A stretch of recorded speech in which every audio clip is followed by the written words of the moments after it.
Chinnaswamy stadium వద్ద జరిగిన ఘోర తొక్కిసలాటలో 11 మంది అమాయక అభిమానులు ప్రాణాలు కోల్పోగా పలువురు తీవ్రంగా గాయపడ్డారు. దశాబ్దాల కలను సాకారం చేసుకున్న సంతోషం అకస్మాత్తుగా జరిగిన విషాదాంతంగా మారింది. అనూహ్యంగా ఐపీఎల్ టైటిల్ను గెలుచుకున్న ఆర్సీబీకి స్వాగతం పలికేందుకు, విజయోత్సవ వేడుకలను వీక్షించేందుకు భారీ సంఖ్యలో అభిమానులు స్టేడియం వద్దకు చేరుకున్నారు. అభిమానుల రద్దీని నియంత్రించడంలో లోపాలు తలెత్తడంతో ఈ దురదృష్టకర సంఘటన చోటు చేసుకుంది. ఈ సంఘటనలో 11 మంది మరణించారు, 100 మందికి పైగా గాయాలు అయినట్లు తెలుస్తోంది. ఈ నేపథ్యంలో ఐపీఎల్ నుంచి ఆర్సీబీని బ్యాన్ చేయాలని నెటిజన్లు డిమాండ్ చేస్తున్నారు.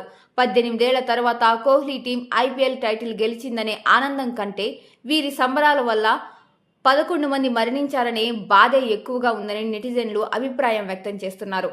సాధ్యమైనంత త్వరగా ఆర్సీబీని ఐపీఎల్ నుంచి బ్యాన్ చేయాలని డిమాండ్ చేస్తున్నారు. కొందరు 18 ఏళ్లు బ్యాన్ చేయాలని కోరుతుండగా మరికొందరు ఆర్సీబీపై జీవితకాలం నిషేధం విధించాలని డిమాండ్ చేస్తున్నారు. అయితే ఈ ఘోరం జరిగినప్పటికీ ఆర్సీబీ టీం తమ విజయోత్సవ వేడుకలను నిలిపివేయకపోవడం తీవ్ర విమర్శలకు దారితీస్తోంది. స్టేడియం వెలుపల అభిమానులు ప్రాణాలు కోల్పోతుంటే లోపల సంబరాలు కొనసాగించడంపై నెటిజన్లు, క్రికెట్ విశ్లేషకులు తీవ్ర ఆగ్రహం వ్యక్తం చేస్తున్నారు.